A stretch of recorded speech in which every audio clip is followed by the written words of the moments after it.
Olá, você que nos acompanha aqui pelo Notícias Agrícolas, eu sou Letícia Guimarães e a gente começa agora mais um boletim para falar sobre o mercado do boi gordo e entender como que a gente chega nesta terça-feira, dia 25 de fevereiro. Vamos lembrar que essa semana é uma semana de liquidação do contrato fevereiro pela primeira vez usando na B3, portanto, o referencial da Datagro, mas a gente vai discutir isso e outras questões, como exportação, por exemplo, com o Gustavo Figueiredo, que é sócio da Radar Investimentos. Seja muito bem-vindo, Gustavo. Eu que agradeço sempre o convite. Nós aqui agradecemos aqui no Notícias Agrícolas e só antes da gente iniciar a conversa aqui, eu quero falar com você que está do outro lado da telinha, você que está nos acompanhando, seja pelo site noticiasagricolas.com.br ou pelo nosso canal no YouTube, Notícias Agrícolas Oficial, o nosso canal de comunicação com você, o nosso chat está aqui aberto para você mandar as suas perguntas a respeito do mercado do boi gordo, que a gente vai levando para o finalzinho da conversa com o Gustavo Figueiredo. Mande também as informações aí da sua região, mandando sempre a cidade e o estado de como que está o preço da arroba do boi por aí, o preço das categorias de reposição, para a gente ir enriquecendo o nosso bate-papo aqui, tá certo? Gustavo, te pergunto uma coisa. Ontem foi liberado os dados da SECEX, da Secretaria de Comércio Exterior do Governo Federal, a respeito da terceira semana de exportações de carne bovina em fevereiro aqui do Brasil. Que leitura a gente consegue fazer desses embarques?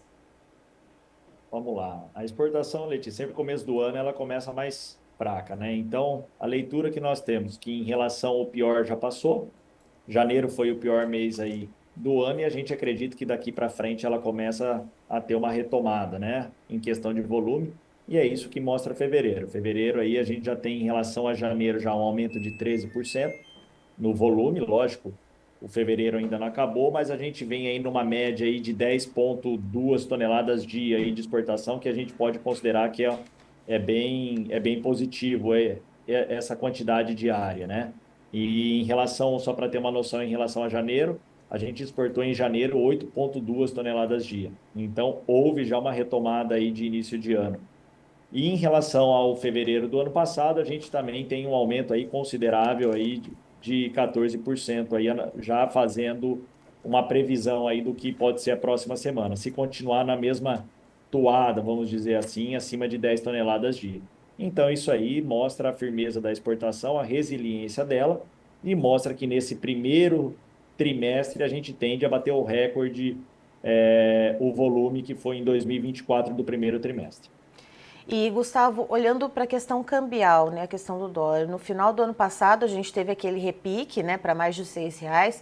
Agora deu uma caída, deu uma assentada, mas ainda assim continua num patamar certamente elevado. Esse patamar do dólar que a gente tem nesse momento, a carne bovina brasileira, ela segue tendo essa competitividade frente aos demais players. A oferta de volume também ela é atrativa para os compradores. Também como que a gente pode fazer essa leitura? Vamos lá. Em relação a valor dólar, logicamente é muito atrativa. Mesmo não é um 6,30 igual a gente chegou a bater o pico do dólar, mas nós estamos acima de 5,50. Então, nós estamos falando que nós estamos num patamar elevado em relação à moeda dólar real. Isso aí é atrativo aí para qualquer empresa exportadora, a relação dólar-real. Em relação a volume, Letícia, nós temos que lembrar que nós estamos num ciclo de alta do boi. O ciclo de alta do boi nada mais é do que a quantidade de fêmeas a serem abatidas ao longo do ano, ela é menor do que é menor do que os anos anteriores, onde nós tínhamos uma reposição muito descontada. Ou seja, nós já abatemos muitas fêmeas, a partir de agora a gente tende a bater menos fêmeas aí do quinto mês em diante até o final do ano, e isso gera uma pressão altista em relação ao valor da arroba bovina no Brasil. Ou seja, nós estamos hoje, por que que nós estamos hoje sofrendo talvez uma pressão sobre o valor da arroba? Porque nesse primeiro momento do ano de 2025, nós estamos tendo uma oferta um pouco mais elevada de fêmea e que competindo com o valor da arroba nesse momento do boi gordo, que estava, chegamos a bater aí R$ 350, e hoje nós estamos trabalhando na casa de 315, esse volume maior de fêmea tira a pressão sobre a alta do boi e faz com que a arroba tenha uma equalização aí um pouquinho abaixo, mas muito acima do que o início de 2024. Lembrando que a gente saiu 2024 no início do ano, era R$ 230, e hoje a gente vem trabalhando com uma arroba aí de R$ 310 a R$ 315 aqui no estado de São Paulo. E para além de olhar para o preço da arroba, Gustavo, eu sempre falo aqui, brinco às vezes com alguns analistas que para olhar o preço, antes disso tem que olhar a margem. De uma maneira geral, a gente sabe que tem muitas particularidades de propriedade para propriedade, operação para operação, mas com esses preços que a gente vê agora, ainda são remuneradores, tendo em vista custos de produção, como é que foi a compra da reposição lá atrás, então, para a gente ter um boi aí, então, um boi gordo na cotação de 310, 315, mais ou menos aqui em São Paulo? Sim, Letícia, o que a gente tem é que, assim, a parte boa foi que o ano passado, 2024, a arroba subiu, mas a parte de grãos não tinham ainda subido, né, Letícia? Então, tem muita gente com estoque antigo aí na questão de grãos, na relação grão, milho, soja, né? E agora a gente vê que o boi deu uma equalizada, ele atingiu uma nova máxima, ou próximo da máxima anterior, R$ 350. Chegamos a ter alguns negócios pontuais de 360. O boi equalizou abaixo, porém o milho ainda não tinha subido, né? A questão grão. E nesse momento que a gente vê aí, nesse final do ano de 2024 para agora, a maior valorização nesse momento que reduz a margem da pecuária é a questão de comida, onde o milho, a saca de milho saiu aí de R$ 72, R$ 73, e hoje a gente negocia entre R$ 84 e R$ 88. Aí, base Campinas, é o que nós estamos falando, né? E isso sim, ela tira um pouco a competitividade, ou seja, a margem aí do confinamento na produção final da arroba. Por falar em confinamento, já tem alguma sinalização, algum horizonte para se falar na intenção de confinamento, Gustavo? Ô, Letícia, eu acredito que a partir de agora o Brasil começa a se intensificar e não tem mais aquela questão muito sazonal em relação ao confinamento. Eu acho que a gente vai virar cada ano que passa aí, perdendo um pouco do espaço de pastagem, né? Pega o Mato Grosso do Sul, por exemplo, que vem perdendo a porcentagem de pastagem em relação à agricultura, em relação a eucaliptos, né? A essas novas indústrias de celulose gigantes que estão entrando na região, então ela vem perdendo competitividade, e eu acho que vai aumentar ainda mais a intensificação do boi confinado. Então, eu acredito que o número de animais confinados ao longo do ano a gente só tende a aumentar, e a partir de agora a gente passa a ter um confinamento anual e não só mais naquele momento de entre-safra que era o segundo semestre, somente outubro, novembro, dezembro, né? Então, a partir de agora, a intenção de confinamento, Letícia, logicamente que cabe em relação à margem. E o que a gente viu com essa explosão da arroba, mesmo a arroba subindo muito, a margem ela reduz, porque a reposição, nós estamos num período de alta, ou seja, a reposição valorizou simultaneamente. Então, o ano passado, a margem para o animal confinado ela era muito maior, mesmo em patamares inferiores no início do ano, era muito maior do que a gente vai iniciar esse ano agora de 2025. Mas com reposição pensando numa reposição que vai continuar muito firme ao longo de 2025 e 2026, a margem a partir desse momento ela passa a ser menor, e aqueles confinamentos com menores tamanhos, vamos dizer aí de 1.000 a 5.000 cabeças, eu acho que esses aí passam a perder um pouquinho da competitividade em relação aos grandes confinamentos aí de 20.000, 40.000, 50.000 bois aí estático. Ou Então, a gente seja, vai passar a ter como margens menores, porém tem que ter uma maior produção no mesmo espaço. deve ter ali uma concentração, portanto, nos maiores confinadores, né?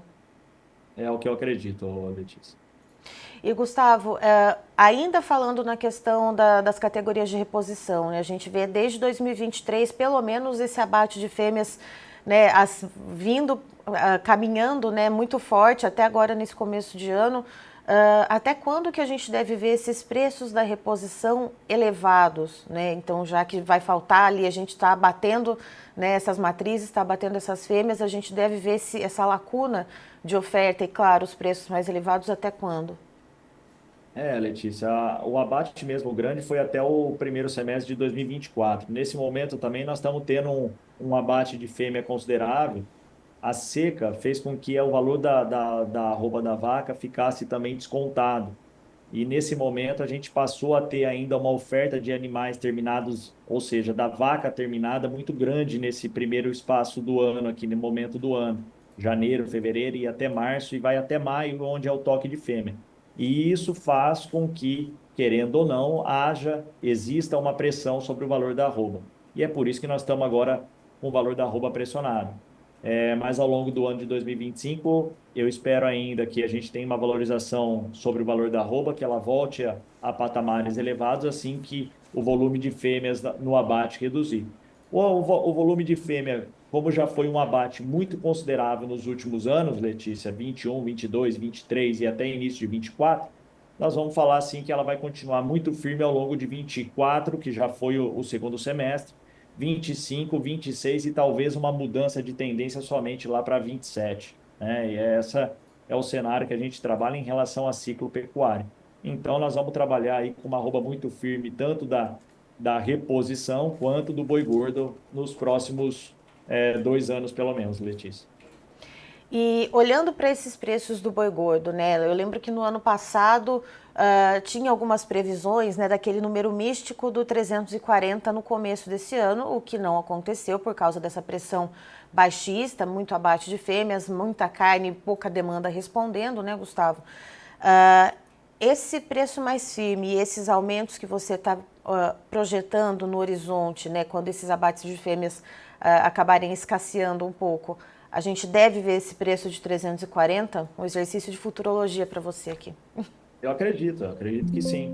Tanto que a gente pega hoje o mercado futuro, se a gente analisar todos os meses hoje negociados, a gente já olha para o mês de outubro, o outubro já próximo de 330. Ele não tem a mesma queda expressiva que a gente que teve ou que tem nos meses de curto prazo, como março, fevereiro, março, abril, maio, né?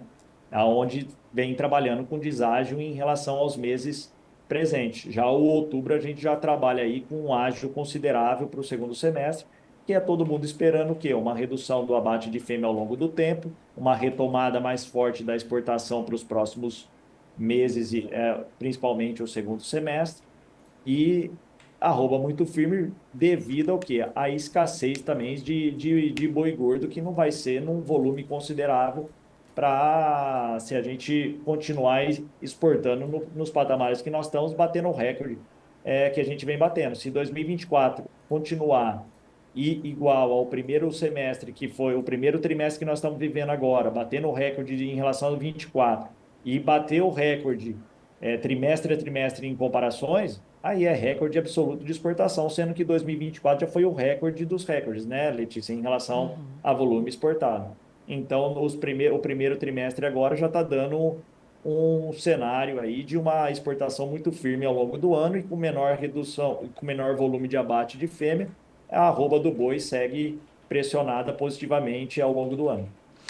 E, Gustavo, falando ainda das exportações, o foco para abertura de mercado, né, desde o ano passado, pelo menos, né, é Japão e Coreia do Sul. Existe alguma sinalização? Houve algum tipo de avanço nas tratativas? Porque a gente sabe que são mercados bastante exigentes, mas são mercados também muito bons pagadores, se assim a gente pode dizer. Tem algo que se avizinha por aí ainda em 2025 ou não? Isso não tem, isso ainda está sendo tratado meio que não por debaixo dos panos, mas de uma forma mais reservada ainda.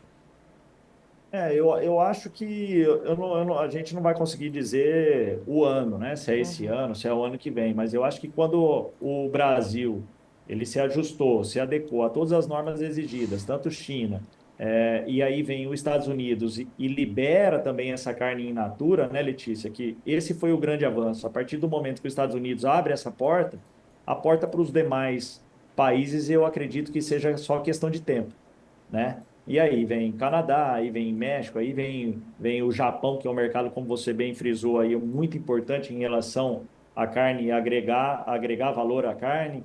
Então, são mercados muito importantes e o ideal para essas novas aberturas, né, Letícia, é sempre tirar, querendo ou não, essa pressão que nós temos sobre China.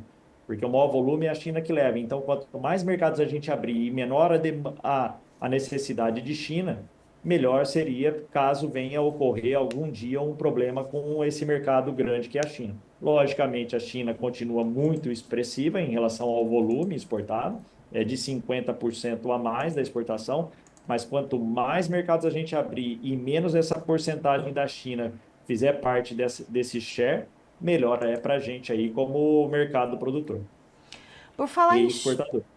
Por falar em China, Gustavo, lembrando que tem ainda aquela investigação por parte da China em relação a todos os exportadores de carne bovina, em relação à quantidade, essa investigação está correndo, começou ali no finalzinho de 2024, deve durar 8 meses, talvez prorrogável ou não, mas enfim, colocando esse ponto, né, aqui do ladinho, né?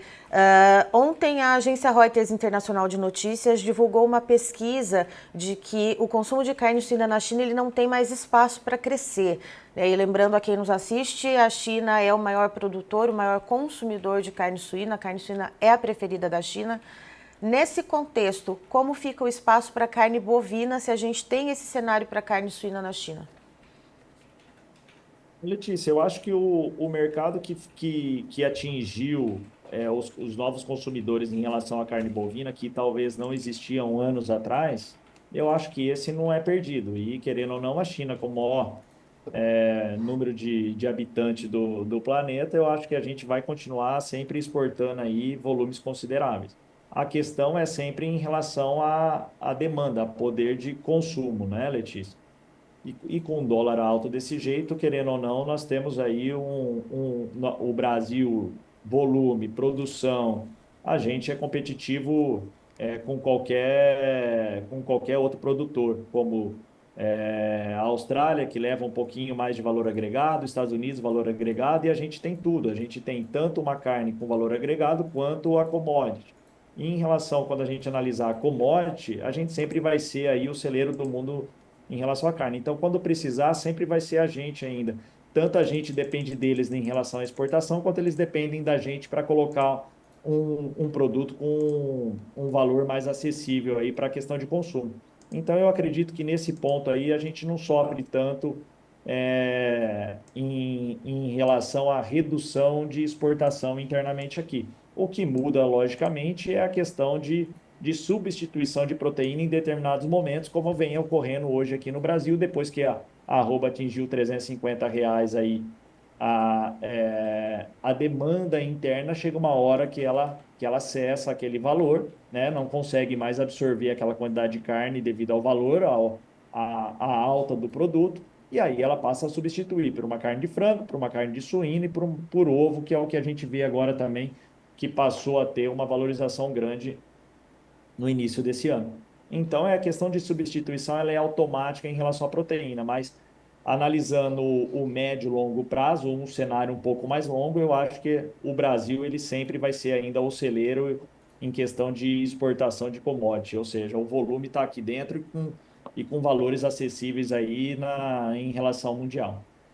E agora, nos voltando para o mercado interno, Gustavo, esses preços pressionados para arroba, a gente tinha visto há algumas semanas o Mato Grosso, por exemplo, dar uma descolada, ter um preço um pouco melhor ali na arroba, mas agora parece que essa pressão baixista já chegou por lá e já começou a atingir os preços. Eu queria que você trouxesse algumas informações sobre as principais praças produtoras, por gentileza. O que fez o boi cair, Letícia, a gente vinha frisando nas últimas entrevistas, exatamente foram análise olhando os outros estados.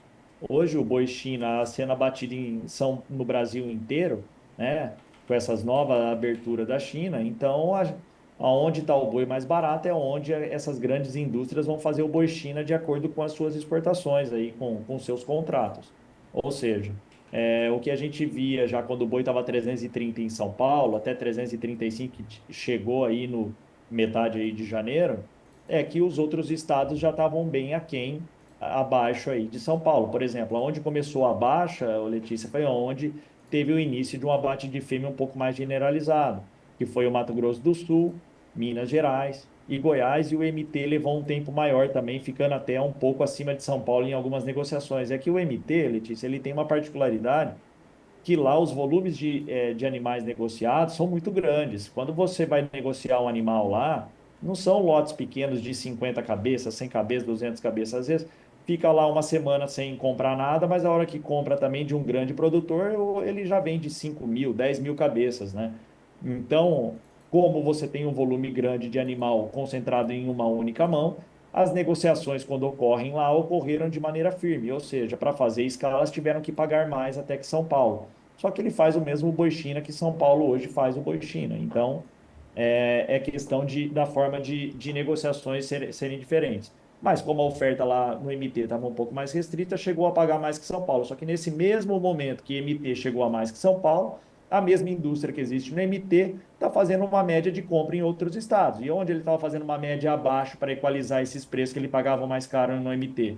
Ele comprava já em Goiás com deságio de São Paulo, ele já estava comprando no Mato Grosso do Sul com deságio de São Paulo, ele já estava comprando aqui em Minas Gerais com deságio de São Paulo. Ou seja, e hoje ainda continua esse deságio em relação aos outros estados. É por isso que hoje ainda não há uma previsão da gente ter uma relação altista para a arroba do boi gordo no curto prazo.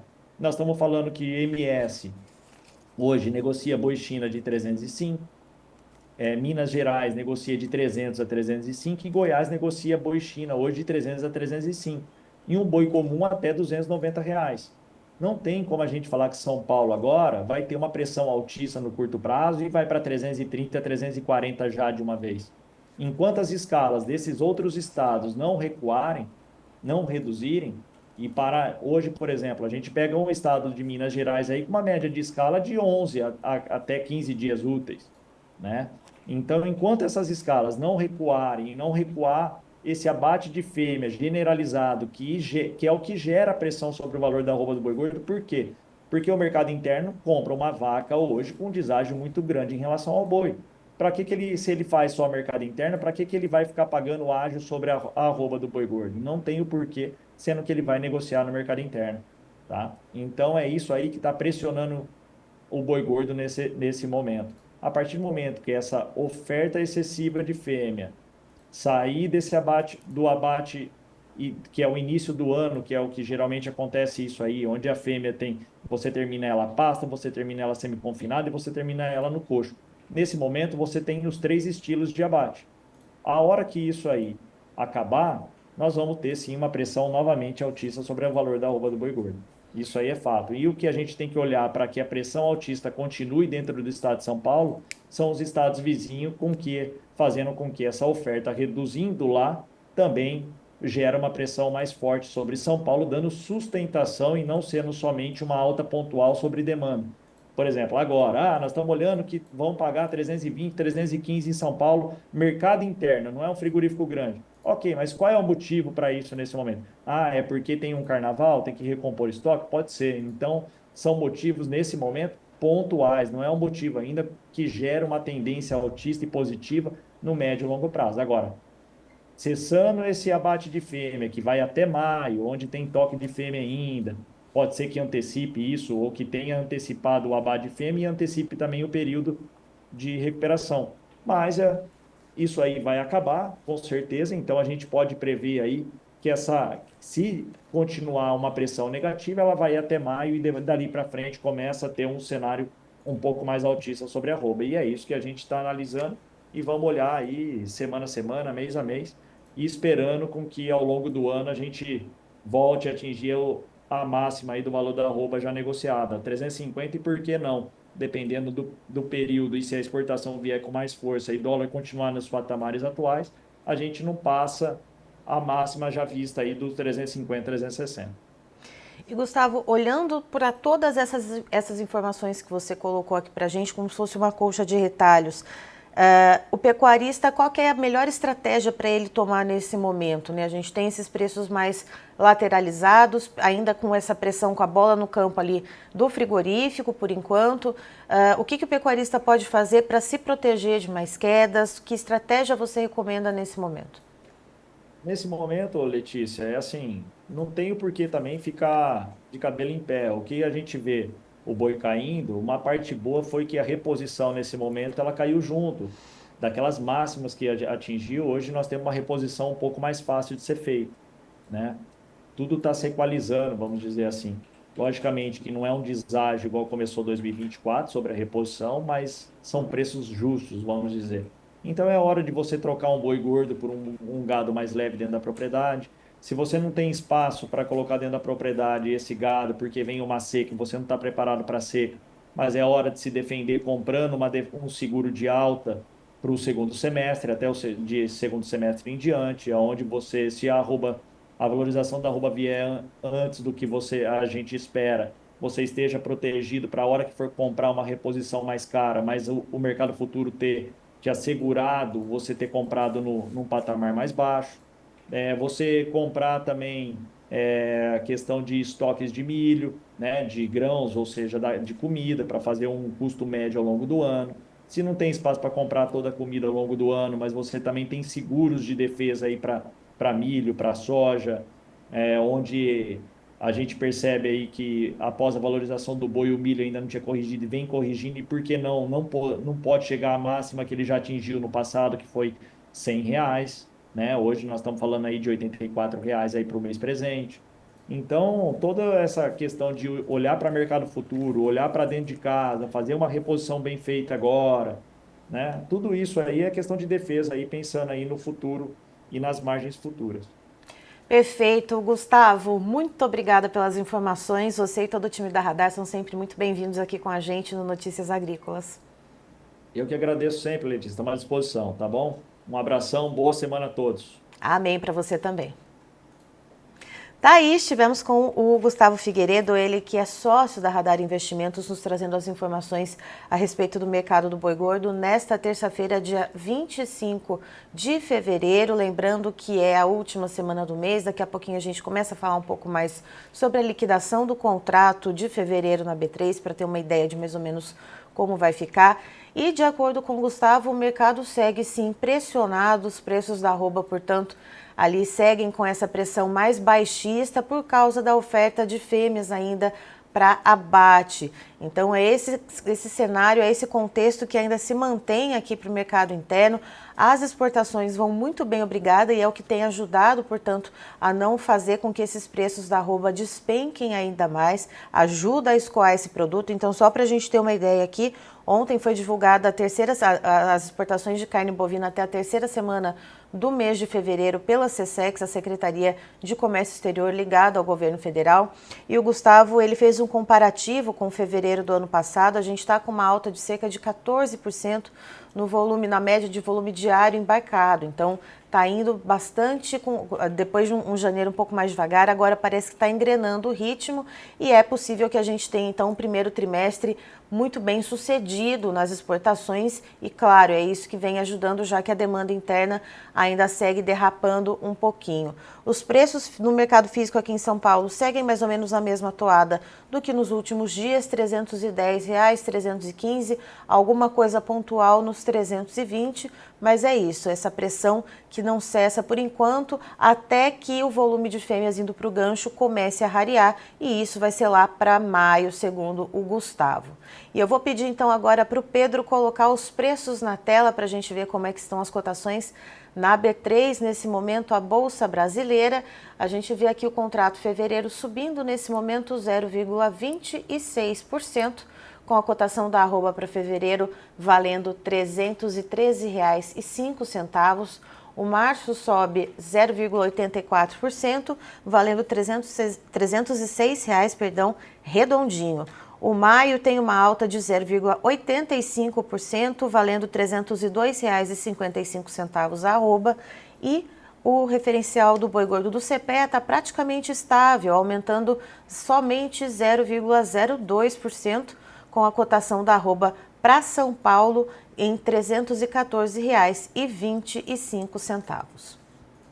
Vamos trazer mais informações para você, então, pecuarista que está nos acompanhando, ou você que faz parte da cadeia da pecuária de corte. Olha só, informações da Scott Consultoria. O mercado comedido em São Paulo, a semana começou então, portanto, sem mudanças de preços, e é isso que a gente tem comentado por aqui, essa lateralização justamente por causa da oferta de fêmeas que pressiona, portanto, os preços para baixo, mas a gente tem o escoamento por meio das exportações, que ajuda, portanto, a não fazer com que essas quedas sejam mais proeminentes. Então, segue aqui a análise da Scott Consultoria. A semana começou sem mudança de preços, os negócios no período da manhã foram fracos, os compradores deverão retomar os negócios no período da tarde. Isso falando, então, portanto, aqui do estado de São Paulo. O boi gordo está cotado na casa dos R$ 315 arroba, a vaca em R$ 285 por arroba e a novilha R$ 303 por arroba. O boi China está apregoado em R$ 317 arroba, um ágio de cerca de R$ 2 por arroba. As escalas de abate atendem em média a 9 dias úteis e esses preços informados, portanto, são valores brutos e com prazo. No Rio de Janeiro, o mercado começou a semana ofertado com o escoamento da carne bem devagar. A cotação caiu cerca de R$ 5 por arroba para todas as categorias lá no Rio de Janeiro.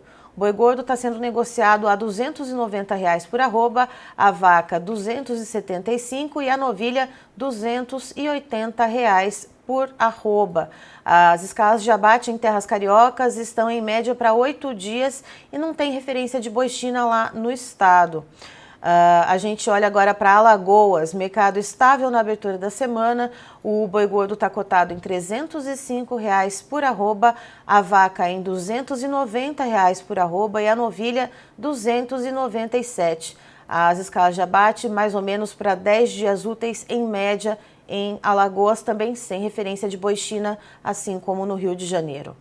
E agora falando um pouco ainda nessa análise da Scott sobre o mercado atacadista da carne com osso. Com o aumento do volume disponível em relação às últimas semanas e a desaceleração das vendas, os preços caíram. A cotação da carcaça casada, do boi capão caiu 4,6%, comercializada, portanto, em R$ 20,60 o quilo, enquanto o boi inteiro caiu 5,5%, com a negociação em R$ 18,75 por quilo. Para as fêmeas, a queda foi de 4,7%, com a carcaça da vaca casada cotada em R$ 18,10 o quilo e a carcaça da novilha recuou 4,5%, apregoada em R$ 19,10 o quilo. No mercado de carnes alternativas, na comparação semana a semana, o preço do frango, o preço médio do frango caiu 3,8% aqui no estado de São Paulo, ou seja, em torno de 30 centavos por quilo, com a negociação em R$ 7,70 o quilo. Para a carcaça do suíno especial, o preço não mudou e a comercialização segue em R$ 14,10 por quilo. Agora, dando uma olhada nas informações do aplicativo da AgroBrasil e semelhante, né, corroborando com essas informações todas, a gente vê que as análises se conectam. As indústrias menores no estado de São Paulo negociam animais para abate. Então, segundo os registros do aplicativo AgroBrasil, indústrias menores em São Paulo negociam animais para abate ainda dentro da semana. As maiores mantêm a sua programação com escalas mais confortáveis. Resumo dos negócios, então, captados pela AgroBrasil. O estado de São Paulo captou registros com valores entre R$ 315 e R$ 320, divulgando a sua média em R$ 316,60. Já as escalas, segundo as apurações, ficaram em torno de 8 dias úteis. A AgroBrasil não registrou negócios para o boi gordo nos demais estados que seguem, portanto, assim, as suas escalas em relação aos dias úteis. Mato Grosso do Sul, 8 dias úteis de escala, Mato Grosso 7, Goiás 6, Minas Gerais 13 dias úteis, Pará 7 dias úteis. São essas as informações que nós temos neste momento. Agora, quando a gente olha aqui para as informações em relação à erradicação da vacina da febre aftosa, a gente tem uma informação aqui do Ministério da FAMATO, que Brasil e Bolívia avançam no processo de reconhecimento internacional como zonas livres de febre aftosa sem vacinação. Então, a Comissão Científica da Organização Mundial para a Saúde Animal, a OMSA, aprovou na segunda-feira, ontem, portanto, no dia 24, o pedido do Brasil e da Bolívia para o reconhecimento internacional como zonas livres de febre aftosa sem vacinação. A medida representa um avanço significativo no processo de certificação, mas ainda depende da aprovação final de países membros da Organização Mundial para a Saúde Animal, na Assembleia Geral prevista para maio desse ano. A Federação da Agricultura e Pecuária de Mato Grosso, a FAMATO, que acompanha de perto o andamento desse pleito, destaca que a certificação traz resultados positivos para a pecuária do estado e do país, ampliando o acesso a mercados internacionais mais exigentes e fortalecendo a competitividade dos produtores, assim como eu citei, por exemplo, mercados como Japão e Coreia do Sul, que são bastante exigentes, mas que também pagam ali pela carne com um valor muito agregado. O pedido faz parte de um trabalho conjunto da equipe gestora do Programa Nacional de Vigilância para a Febre Aftosa, coordenado pelo Instituto de Defesa Agropecuária do Mato Grosso, INDEA-MT, com apoio da FAMATO e demais entidades do setor produtivo. O presidente da FAMATO, o Vilmondes Tomain, ele reforça que o resultado da comissão científica representa uma etapa fundamental no processo, mas ainda há passos importantes a serem dados, abre aspas, portanto, para o presidente da FAMATO. Recebemos com atenção e responsabilidade essa aprovação dentro da comissão científica da OMSA. Esse é um avanço importante para o setor produtivo, mas seguimos acompanhando de perto todo o processo até a votação no final de maio. O reconhecimento internacional da nossa condição sanitária abre novas oportunidades para os pecuaristas e para o agronegócio brasileiro. Estamos atentos aos próximos desdobramentos e continuaremos trabalhando para garantir essa certificação, fecha aspas, portanto, para o presidente da FAMATO. A decisão final sobre o status sanitário do Brasil e da Bolívia será tomada na Assembleia da OMSA quando os países membros votarem a concessão oficial do reconhecimento. Até lá, a FAMATO segue monitorando os trânsitos e mantendo o setor produtivo informado a cada etapa deste processo. Eu queria falar para vocês um pouquinho da nossa programação aqui no Notícias Agrícolas, na TV Notícias Agrícolas, que começa logo cedinho, às 8 da manhã, com a Carlinha Mendes no Bom Dia Agronegócio, uma abertura de mercado extremamente completa para você, produtor rural, seu produtor mais bem informado do Brasil. Essa abertura de mercado, ela contempla informações sobre macroeconomia, geopolítica, entrevistas e também, obviamente, agronegócio. Tudo isso muito bem costuradinho para que você tome as melhores decisões durante o seu dia, ou seja, são as informações fresquinhas logo no comecinho da manhã para você já ir caminhando, portanto, com as informações no bolso e muito bem informado. Às 9 da manhã, o Guilherme Dorigatti assume a bancada com Realidades das Safras, porque aqui no Notícias Agrícolas, para mais do que divulgar as estatísticas ou as previsões oficiais de órgãos estatais, a respeito das safras ou também de consultorias,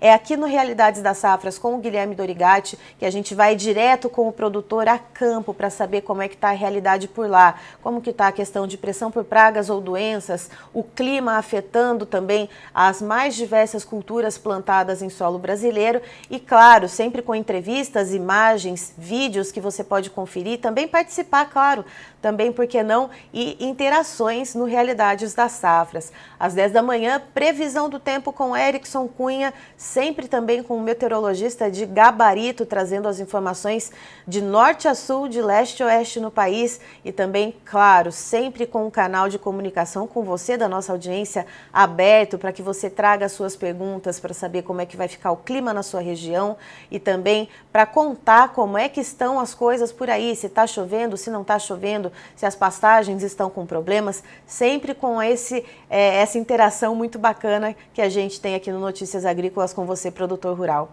Às 11 da manhã eu assumo a bancada com o mercado do boi gordo para a gente trazer então todos os dias um analista diferente, ou pesquisador, ou pecuarista, para trazer para você pontos de vista diferentes, para que você forme a sua opinião, olhe para dentro da sua propriedade, para dentro da sua operação e saiba quais decisões e quais estratégias, tomar para que você continue tendo margem independente das oscilações de preço do mercado da arroba do boi gordo. Então são essas as programações e ao meio-dia a gente também sempre tem uma entrevista diferente com algum mercado que esteja ali em voga, algum mercado que esteja precisando ser comentado com um pouco mais de aprofundamento. Eu vou até até dar uma olhada na agenda aqui. A gente tem aqui daqui a pouquinho entrevista com o Peri Passotti Pedro para falar sobre mercado do algodão. Então, sempre um mercado diferente para você ao meio-dia, seja de commodities agrícolas, seja de moedas internacionais. O dólar,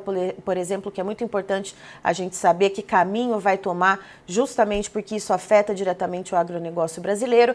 E a programação no Notícias Agrícolas segue tarde afora, não só com boletins, mas também com podcasts ou videocasts, se você prefere assim. Você pode assistir no Notícias Agrícolas ou depois acompanhar na sua plataforma de áudio preferida. E, claro, sempre informações diversas e de múltiplos formatos para que você siga sendo o produtor rural mais bem informado do Brasil. Eu encerro por aqui, já tem mais informação para você. Notícias Agrícolas, informação agro relevante e conectada.